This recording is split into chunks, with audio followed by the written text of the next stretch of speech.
Greetings, fellow film fans. Thanks for tuning in. My name is Mercy, and this is the Funny Pajamas YouTube channel. Now, we've gone through almost 1.5 years drought of having no MCU content, and that is officially over, with 2 episodes of WandaVision dropping on Disney Plus. Now, I watched both episodes, and this is my quick spoiler-heavy review. So, I'm going to straight out tell you there's going to be spoilers. So if you haven't, go check out those 2 episodes. Come back in and join us for a lovely discussion. Now we begin with this lovely 50s sort of intro. Now this is, I know 50s and 60s was like way before my time, but they begin with the 50s. They've leaned heavily on the sitcom format and the sitcom feel of these shows, a lot heavier than I thought they would. I thought they'd not lean this heavily on the sitcom feel, but they really lean heavily, and everything from the technical details, the camera angles, the aspect ratio, everything, they've really done their research, the writing, everything suits very much the 50s and the 60s feel. Those are the 2 decades that are visited in the first and the second episode.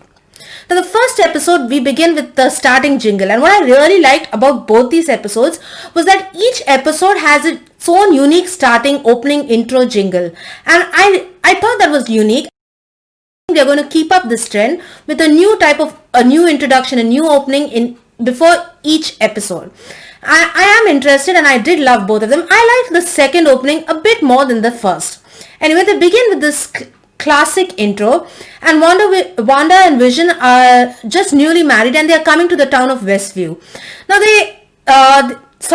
Vision sort of in his android form, in a normal suit, but in his android form, and sort of hiding his face from everybody.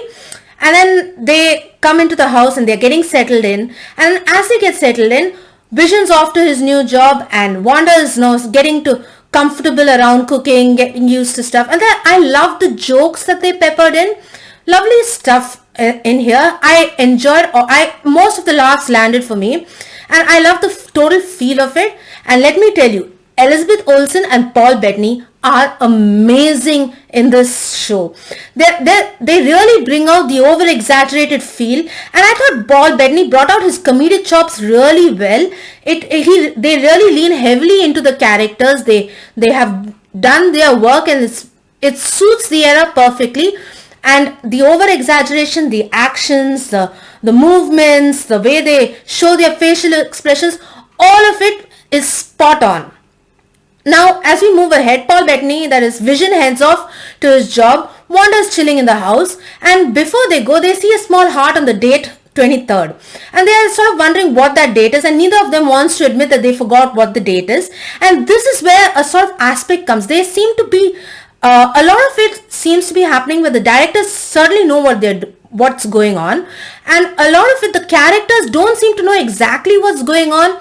Like the other side characters don't know exactly what's going on. Vision and Wanda don't seem to exactly know what's going on. And we as the viewers are also not exactly knowing exactly what's going on, what's the backdrop and everything. And that sets up for an intriguing setup. Now the last time we saw Wanda, she was kicking Thanos' butt almost. Okay, she almost kicked Thanos' ass in Endgame, and then we see her like she's in a somber mood during Tony Stark's funeral, and then we're not given any intro. We jump straight off into this 50s sitcom vibe. So that's going to be a bit jarring for a couple of people, but I was kind of interested, so I went along with it. Now, since they don't seem to know what the date is, they sort of, prance around about it, hedge around about it, and finally Vision leaves. Now, Wanda soon is introduced to her next door neighbor, who's Agnes, played by Kathryn Hahn.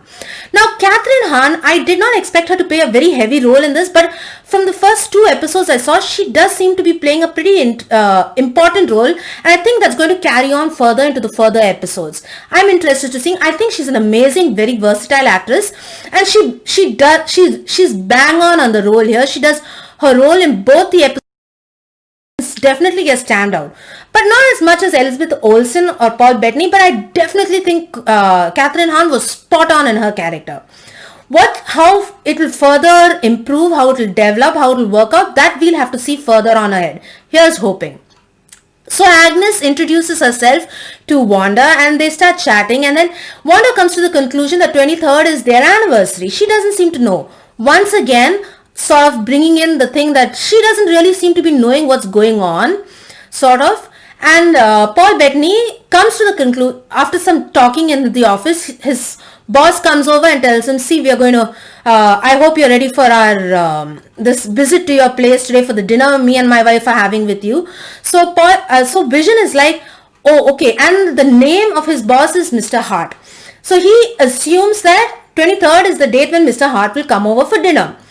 So once again, he calls up Wanda, and Wanda and Vision have sort of a talk. Neither of them wants to admit what it is. They sort of hedge around it, and it sort of sets the situational setting for sort of like a misunderstanding. Kind of pretty much what happens in a lot of these situational sitcoms.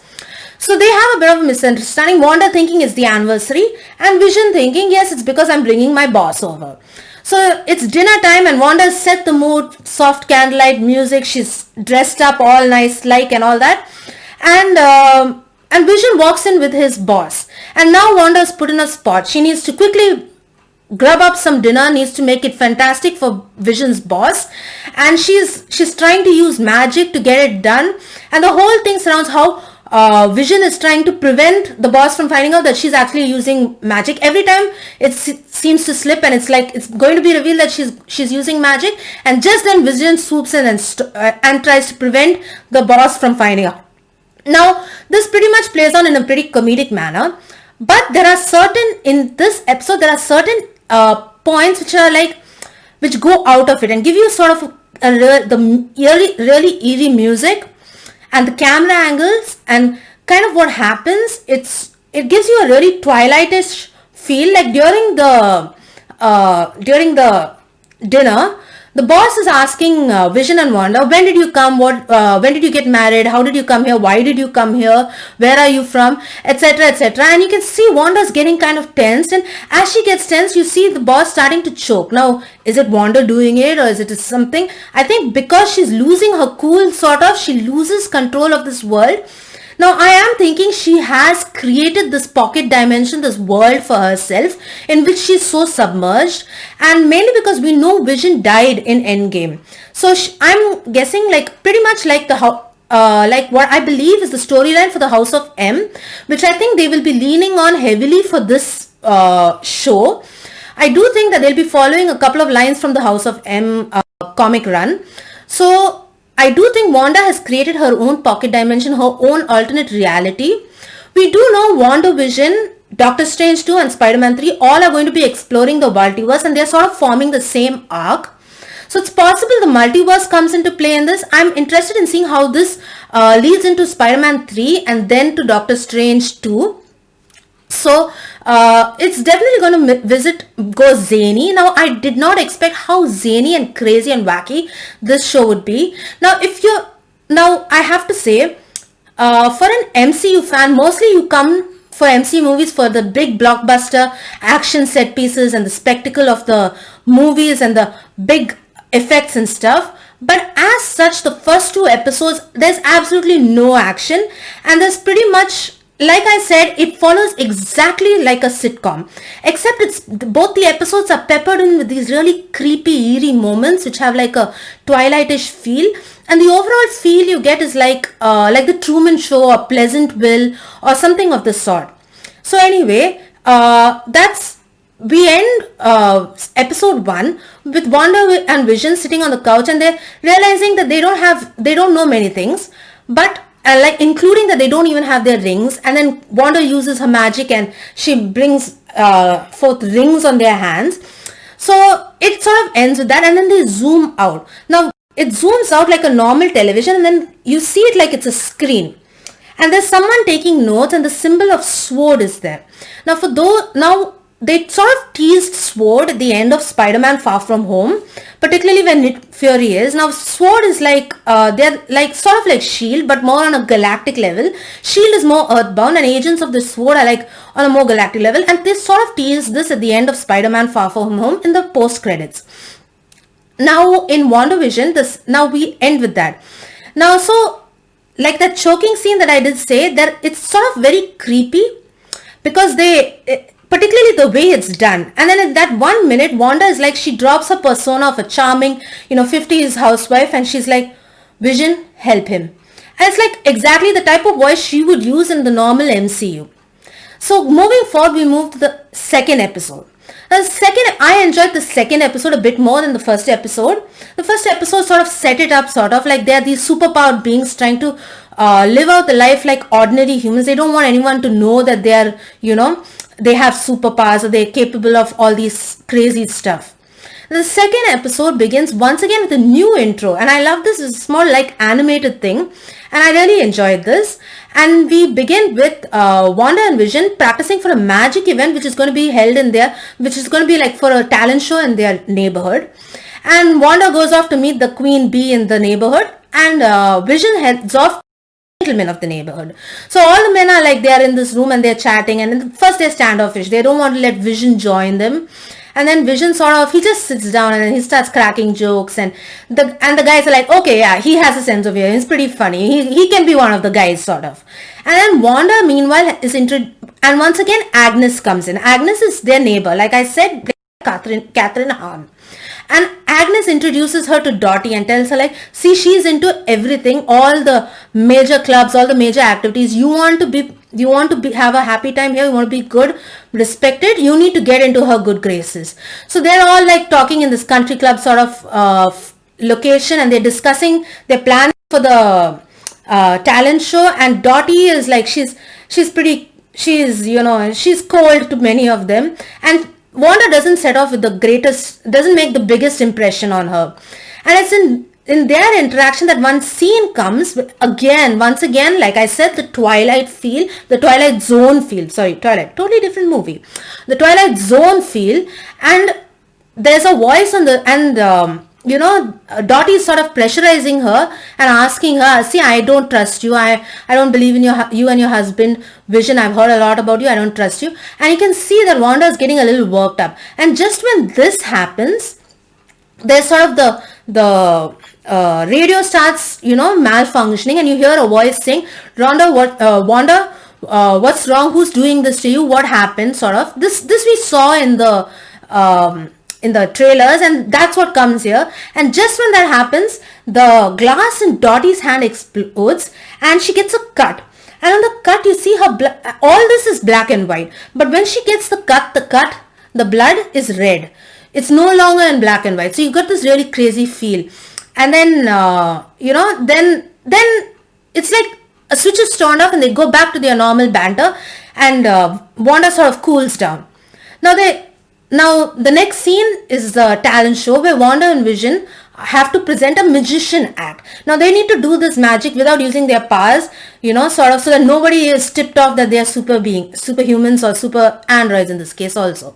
So, but Vision, during his meeting with the guys, ends up chewing some gum, and that sort of gums up all his gears, and that's really funny. So he's sort of like drunk and uncoordinated, and he turns up there like totally in a mess.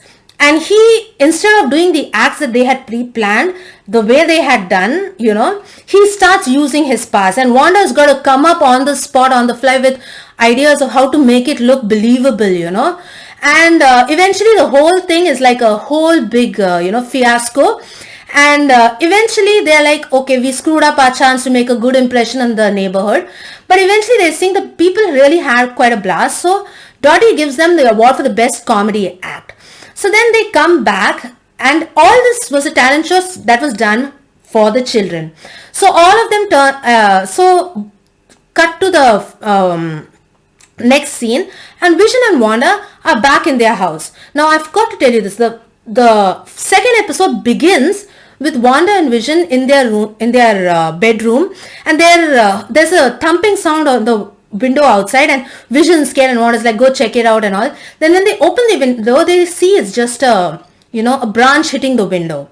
Now before Wanda goes off to meet Dottie, she hears that thumping sound again. So she goes out to see what it is. She goes out and she sees in her rose bushes, she sees this remote controlled helicopter toy. And if you look closely, that remote control helicopter toy has got a symbol of sword on it. So, and also the toy is not in black and white, it's colored. So it's like a stark contrast. So she's like, what's going on here? Like, she's sort of, she doesn't know what's going on. But then Agnes arrives and she needs to hide the toy. So she hides it away and she goes off with Agnes. Now, once they finish their magician act, they're back at home, and Vision and Wanda have this really nice moment, and they're talking. Suddenly, they're interrupted by thudding sounds again, so they go run outside, and that's where they're standing outside their house, and there's this manhole cover sort of moves, and in this one outfit, a beekeeping outfit with bees swarming all around, comes out, and you have a totally like spooky, creepy vibe, and he suddenly turns, and Wanda is just like, no, and she rewinds everything and comes back to when Vision and Wanda were in their house having that sweet little moment, and it just ends with them kissing. They don't hear the thudding sounds. So this itself gives us a idea that she's sort of controlling all this. That's where I have my theory that this is her pocket dimension. Is she voluntarily in her own world? Was she put into it? Is Sword in fact the protagonist or the antagonist? We're going to have to see that further ahead. Now, there were also a few commercials that were peppered in the first and the second episode. And you see, one is for Stark Enterprises, like a little toaster. So that was really funny. And the other one was for a watch. And now the watch is a Strucker watch. And it's got the Hydra logo there and all. And we know that Baron Strucker was the guy who was doing the experiments on Wanda and her twin brother, Pietro. That is Quicksilver. And that's how they get their powers. And Strucker worked for Hydra. So that's how it all kind of, ties in. I thought this episode was very well executed. Like I said, Paul Bettany and Elizabeth Olsen shine beautifully, particularly Elizabeth Olsen. I didn't expect her to be so good. She really leans into the character, and the chemistry between the two is really good. Now, if you're looking, like I said, if you're looking for action, this is not for you. Now, like I said, there's a big difference between where we ended off in Endgame and where we start off here, and that's probably gonna, turn off a couple of, and I am sure people will think, this is not what we came to the MCU for. We came for like spectacle, for effects, for action set pieces, that sort of stuff. And this is pretty tame. This is very much sitcomish. But I do think that they will up the game further ahead. We're going to find out more. They gave us just enough to, keep us salivating for more. It hypes the intrigue. They gave us hints, clues, symbols, Easter eggs here and there. And it's sort of, it sets up the intrigue, and you're like, I want to watch the next episode. I want to watch it. That's what I felt when I finished episode 1 and when I finished episode 2. And that's kind of, I'm like, oh my god, I have to wait another week to watch episode 3. Now, that brings me to another topic. Now, I am kind of wondering whether this would have been better like in a bingeable format if they had dropped all the episodes of one. Because this is definitely going to turn off some people who, are not very much for this. And whether it would have been more effective if they had dropped all the episodes at once so that you could binge watch the whole thing, so you'll know what it is, so that that your questions are answered, sort of thing. But in other words, I also think it's kind of genius what they're doing, because the more, if they drop it weekly, it's like we've got 1 week of chatter, hype of thinking what the next episode is going to be, then you have the next episode, so you've got like 8 weeks worth of hype building up. Whereas if you see if you drop it like a bingeable thing, all the episodes at once, the hype's going to be around for about a week, 2 maximum, and then it's going to die. So, but I don't know how much it's going to lean for this. Because I do think it's going to lose some people right off at the bat. Now, if you're one of them, I do think you should stick on to it, because I think it's going to get more interesting further ahead, and it's going to definitely answer a lot of more questions. I do think they could have given us 1 more episode. Maybe it's too much. Let's see. Now, on the whole, I will admit, I'm not sure where this is going, but the hints and the clues and the stuff they gave me are keeping me hooked for more. I am interested. I enjoyed it for what it was. I'll tell you, definitely, this is a definitely bold direction. Now, the MC has always been, they're always been criticized for being very formulaic, for following a fixed template all the time.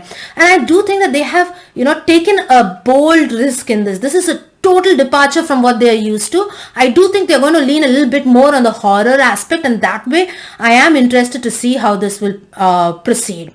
Now, while you're here, why don't you hit that like button? Give this video a like because it really helps me out.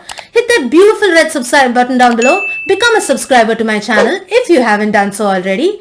And don't forget to hit the bell icon so that you're notified every time I post something new.